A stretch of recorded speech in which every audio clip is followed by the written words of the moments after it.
So I walk out to the Atlanta airport lobby. People everywhere. Lines everywhere. All of them long as shit. Everywhere. Just people. People in a hurry, running around, bags all over the place. It was like, yo, this is crazy. So I look, I'm seeing people standing there. Again, Delta people. Because, again, like I said, if they did anything right, they had somebody to help you. You just had to stand in line or you had to wait for somebody. So I go over and I walk up to this lady. And she goes, so are you trying to find pre-check or something else? I said neither. I was like, I need to what did I say? Oh, I need to find my bag. I have a flight and I booked my bag under a different flight. I just need to get my bag. She was like, okay, you can go stand in that line over there. She was like, those are the people who are just trying to find their bags. And I said, okay. And I looked over and I was like, wow. And she was like, yeah. She was like, or you can stand in this line. This line are people who are trying to get their flights rebooked.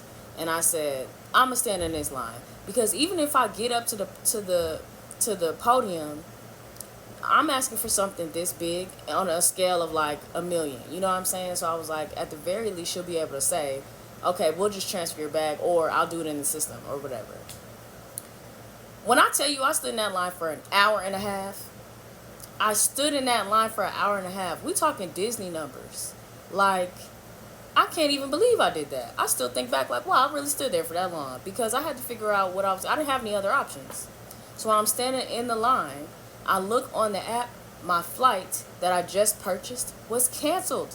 So now, not only do I need to be rebooked on another flight, so it actually worked out that I was in the right line, I also needed to find my bag. I also wanted to know, am I going to get reimbursed for all this money I'm spending on extra stuff, having to feed myself when I wasn't even supposed to be here? I was never supposed to be in Atlanta that day. So after I get to the front of the line, I get to talking to the lady, and she was confused. And I think what happened was my flight throughout the day, I had gotten maybe 2 or 3 different canceled flights. Like, they kept rebooking me on a flight and then canceling it, or rebooking me on a flight and then being like, we're gonna delay this. So they would delay it, and then they would cancel it. And so I think she was just confused because so many things had happened on my account or in my situation that looking at it just confused her. I don't know.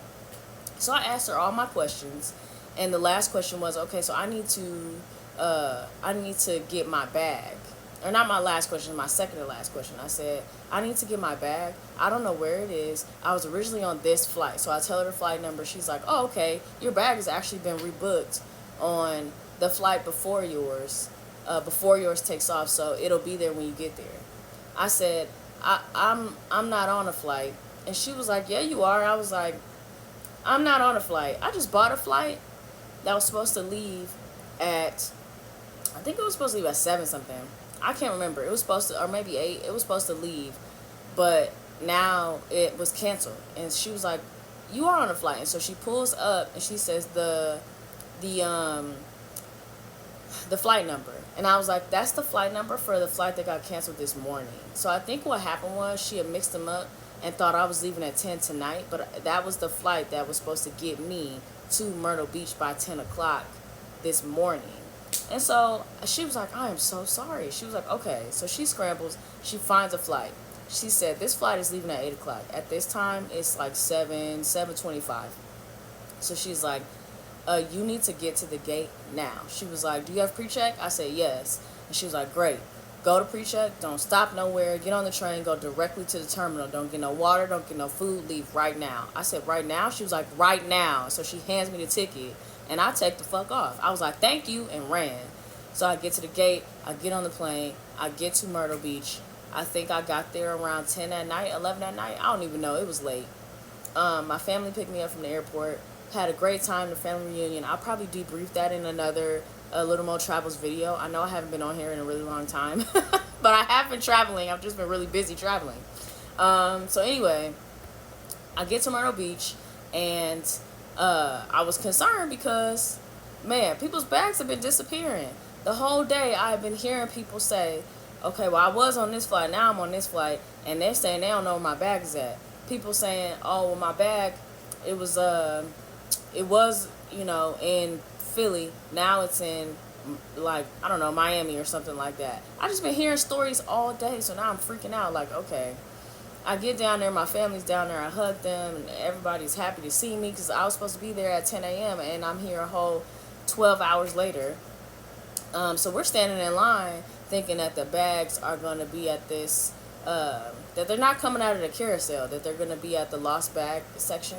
So we're standing over there. Finally, we hear the carousel come out, and my bag finally came out. So that's how I knew, like, all right, cool. Maybe I have gotten past the craziness of it all. Maybe I was able to bypass, like, all right, they figured out the outage. I bet you, over the weekend, it's going to take a couple days. Maybe they'll figure it out and everything will be okay. I'm telling you now, that was not the case. That was not the case. I also had a rental car that I was supposed to pick up earlier that day. So not only did I have to basically miss out on one of the days of the reunion, because we started on Friday, so I missed a day. I had to come back the next day and pick up my rental car. That was kind of a mess too, because they were like, well, when you rent through us, we try to give you the same amount of time with the rental than what you would have had, try to keep it consistent. Well, if I rented it on Friday and I needed it from Friday to Sunday, I'm leaving Sunday, so I don't need it on Monday. So can you just give me, like, cut how much I was going to pay? And I know companies, this is business. They're trying to make their money. So, of course not. They're not going to try and give you your money back or make it right that way. They're like, we'll just extend the time. That doesn't help me, sir. I'm leaving here on Sunday. But whatever. I didn't say this to him. He was just doing his job. But in the back of my head, I'm thinking all these things about how a delayed flight or a canceled flight can just kind of screw up your whole vacation. It can screw up your whole day. And I know there are other people that their situations, people was missing weddings, people was missing Disney World trips, people was missing all types of stuff. And I missed the first day of my family reunion. That really sucked for me because I was looking forward to that. But at the end of the day, these are just people. And we're going to get to another crazy story of what happened where I had to really think to myself, like, people are really out here doing the most with people who are working for these airlines. These aren't the people that messed up. I get it, you're upset, you're frustrated, but you don't have to do the most.